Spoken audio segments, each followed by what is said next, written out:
हर हर महादेव। तो ये है शुभ सोमवार और हम आ रखे हैं आज उर्वा ऋषि महादेव।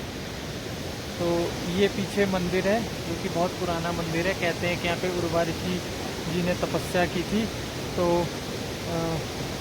इस मंदिर में वो पूजा करते थे। और ये है उर्वा ऋषि आश्रम। यहाँ पर बहुत सारे छोटे छोटे आश्रम बने हुए हैं और बहुत भगत जगत यहाँ पे रहते हैं। और सबसे अच्छी बात है यहाँ की कि उर्वा ऋषि गदरा बिल्कुल बगल में बहता है, तो बहुत ही अच्छा है।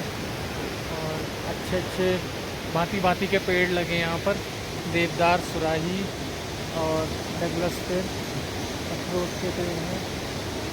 चलो मैं आपको दिखाता हूँ।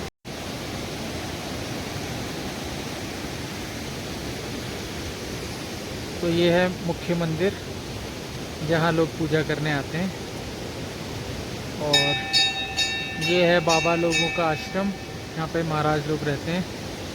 और ये छोटा धूना घर है, सामने भी महाराज जी हैं और उनकी कुटिया। तो बहुत ही सुंदर है और घाटी में सावन जो कहते हैं बना हुआ है। तो अभी 2 सोमवार और बचे हैं सावन के, तो मैं आपको अलग अलग मंदिरों में ले जाऊंगा। तो चलिए, दिन की शुरुआत आज बहुत बढ़िया रही और आगे बढ़ते हैं, आगे देखते हैं कि क्या है हमारे भाग्य में। तो आगे बढ़ चुके हैं हम अपने रास्ते पे और बढ़िया रहा। पूजा अर्चना करके मन को एक अलग प्रकार की शांति प्राप्त होती है जो आदमी को चिरयौवन करती है। तो इसलिए थोड़ा भक्ति में समय देना चाहिए। और ये देखिए सामने बासा गांव का नज़ारा, बहुत ही खूबसूरत गांव है, मतलब अलग ही है बिल्कुल दुनिया से। ना सड़क है, हाँ बिजली की व्यवस्था सुचारू है। और वो देखिए, आपको एक मछली का तालाब दिखाता हूँ। तो इसमें ट्राउट फिश पाली जाएंगी। अभी इसमें पूरे खड़िंजे बिछाकर इसको तैयार किया जा रहा है।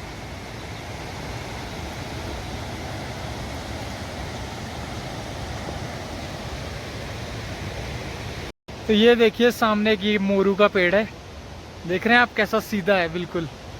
तो यही मैंने लगा रखे हैं, वो जो हमने बिल्कुल गेट पे लगाए हैं 2 छोटे मोरू के पेड़। पर यह है कि इतना बड़ा करते करते देखते देखते तो पता नहीं कौन देखेगा, हम रहे ना रहे। पर यह है कि हमने लगा दिया है, तो ऐसा भी होगा तो कितना मज़ा आएगा बाद में, नहीं? मस्त एकदम। तो वो देखिए नीचे उर्वा ऋषि गदरा बह रहा है और मैं भी नीचे उतरता जा रहा हूँ। तो पता नहीं अब कहाँ पहुँचूँगा, देखते हैं। घर जाएंगे, भात भूत बनाएंगे और अपना व्रत खोलेंगे।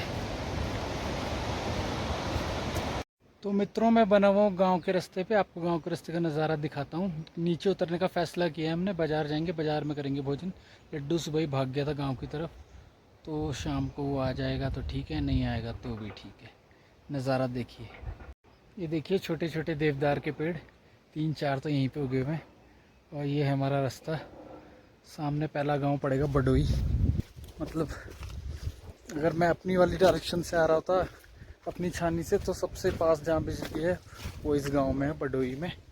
और गीरा भी बोलते हैं, नीचे वाला सेक्शन गीरा है, ऊपर वाला बडोई है। और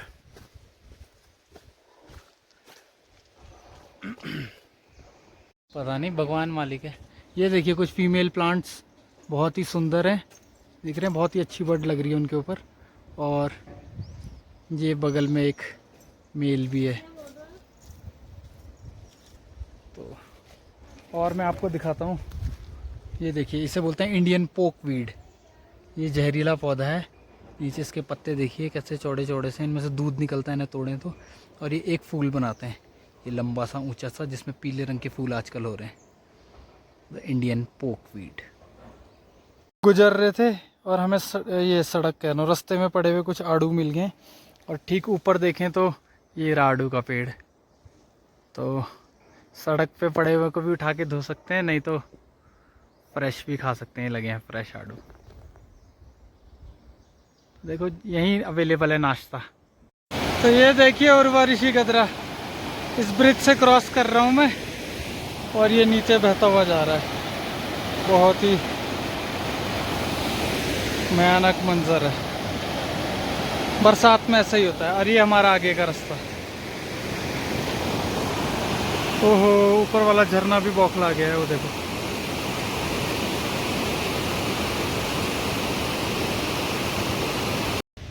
तो एक भाई साहब मुझसे पूछ रहे थे कमेंट्स में कि माता पिता कहाँ हैं, शादी क्यों नहीं हुई, अकेले क्यों रहते हो। तो मुझे खुशी है कि भाई आप मेरे बारे में इतना सोचते हो कि क्या सीन है भाई का। सीन क्या हो ना, माता पिता तो बुजुर्ग हो गए अब। पिताजी 60 के पार चले गए, माता जी भी ऑलमोस्ट 55 के आसपास पहुंचने वाली हैं।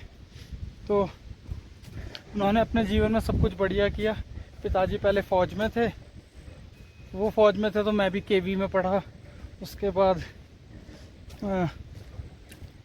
पिताजी रिटायर हो गए तो पिताजी अलग गांव में रहते थे और माताजी नीचे शहर में ही रहती थी। तो माताजी का अपना कारोबार है और पिताजी के अपने कारोबार हैं। तो मैं भी नौकरी करता था एक टाइम दिल्ली में डिफरेंट कंपनीज़ में, और मैंने डिफरेंट फील्ड्स में जॉब की है। होटल लाइन से लेके नेटवर्क इंजीनियर तक मैं रहा हूँ। मैंने डॉक्टर्स के साथ, वकीलों के साथ। उसके बाद फिर मुझे ट्रैकिंग का काम बहुत अच्छा लगा तो मैंने ट्रैकिंग की काफ़ी हिमाचल में, जम्मू कश्मीर में। और फिर मुझे कोर्सेज़ के बारे में पता चला तो मैंने माउंटेनियरिंग के कोर्सेज़ किए, स्कीइंग के कोर्सेज़ किए। और अब मेरा मतलब फिर पहाड़ी होने के नाते मेरा फ़र्ज़ बनता है कि मैं अपनी जन्मभूमि को भी अपनी सेवाएं दूँ। सारी ज़िंदगी शहर, चंडीगढ़, दिल्ली, इन जगहों में ना बिता दूँ। तो मैं पहाड़ों की तरफ मुड़ गया। और ठीक है, देर से मुड़ा पर देर आए दुरुस्त आए। और अब यहाँ पहाड़ों पर मेरा एक प्रोजेक्ट है नंदा देवी कैनबिस लाइब्रेरी का। तो उस प्रोजेक्ट को मैं पूरा करने के लिए यहाँ पे बैठा हूँ। तो लाइब्रेरी का निर्माण करूँगा बहुत जल्दी और किताबें भर के उसमें व्यवस्था बनाऊँगा। और लाइब्रेरी के साथ अगर कभी मेरे मेहमान आए मुझसे मिलने तो उनके लिए भी व्यवस्थाएं बनाऊँगा। लेकिन इन सब चीज़ों के लिए चाहिए होता है रुपया। और चूँकि मैं नौकरी काफ़ी साल पहले छोड़ चुका हूँ और काफ़ी रुपया यहाँ इन्वेस्ट कर चुका हूँ, तो रुपयों की तो बहुत कमी टाइप की हो गई है। और फिर जब मैं यहाँ आया था उसी समय लॉकडाउन भी लग गया था। प्लान मेरा लॉकडाउन से बहुत पहले का था मूव करने का। और फिर उससे पहले मतलब मेरी एक गर्लफ्रेंड थी भुटियाणी, तो उसने बोला था हाँ गांव में रहूँगी, होम स्टे चलाएंगे दोनों, ये वो। फिर लॉकडाउन से ठीक पहले उसने ब्रेकअप कर लिया। उसने बोला मेरे बस की नहीं है गांव घूम वाला सीन, मैं ठहरी शहर की इशकजादी और तू ठहरा गांव का फुटियों कंटर बजाने वाला रोमियो। तो बस फिर वो अपना, उसने पता नहीं कोई मुंबई का लौंडा पकड़ लिया। उसको फ्लैटों में रहना है या क्या करना है, उसकी जो भी इच्छा हो, क्या बोल सकते हैं। तो बाकी तेज होती हैं लड़कियां, ब्लॉक ब्लूक मार देती हैं हर जगह, कोई ऑप्शन नहीं छोड़ती आपके लिए। तो फिर कुछ छूटा ही नहीं। तो 1-2 साल हम रोते रहे लॉकडाउन में। अब लॉकडाउन ख़त्म हो गया है तो हम अपनी कुटिया बना के अकेले जी रहे हैं। और फिर बाकी शादी का ऐसा है कि हो जाएगी, होनी होगी तो घोड़े पे बैठ के आएगी कोई आसमानों से कोई अप्सरा, खुद ही बोलेगी चौधरी जी आपसे प्रेम हो गया, तो कर लेंगे। और बाकी परिवार में एक छोटा भाई है, वो भी देहरादून में रहता है, उसका भी अपना काम है। और मैं यहाँ रहता हूँ। बस यही है ज़िंदगी, और क्या है, बस यही जिंदगानी। प्रणाम जी। तो इधर पीछे भाई साहब वो लगा रहे हैं अनवाण, उसके लिए राजमा के लिए, क्योंकि बेल वाली राजमा होती है तो उसको सपोर्ट चाहिए होता है। चलो ठीक है, पीछे घाटी के भी काफ़ी नज़ारे ले लिए होंगे आपने, है ना? नहीं लिए तो ले लो। तो ये देखिए इतने नीचे आ चुका हूँ मैं अपने मकान से। अब आप बोल रहे होंगे कहाँ है वो, हमें तो दिख नहीं रहा। तो चलो मैं आपको दिखाता हूँ। ये देखिए, ये देखिए, मध्य में देखिए, तो बिल्कुल मध्य में आपको जंगलों के बीच में दिख रहा होगा एक छोटा सा निशान, वही है।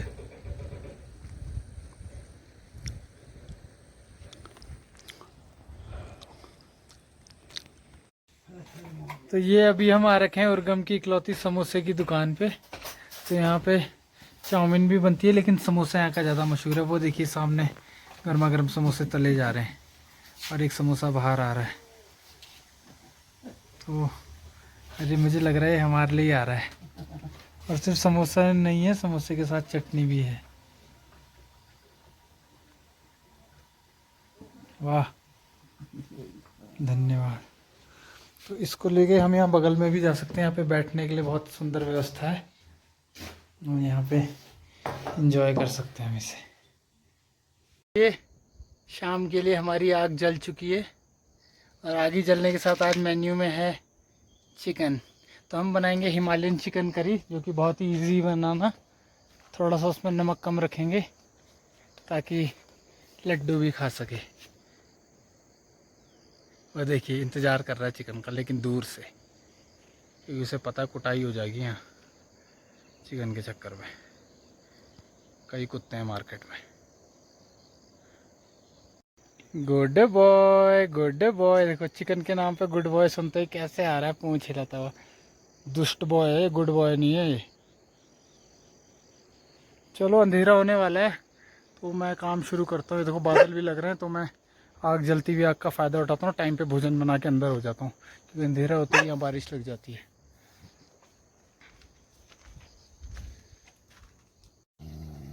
तो ये देखिए लेट नाइट लड्डू बैठा है चौकीदारी पे, और इधर हमारा चिकन मुर्गा भी बन के तैयार हो गया है, और 2 रोटी हमने बना ली है। थोड़ा सा हम भात भी खाएंगे, और लड्डू घबरा गया है।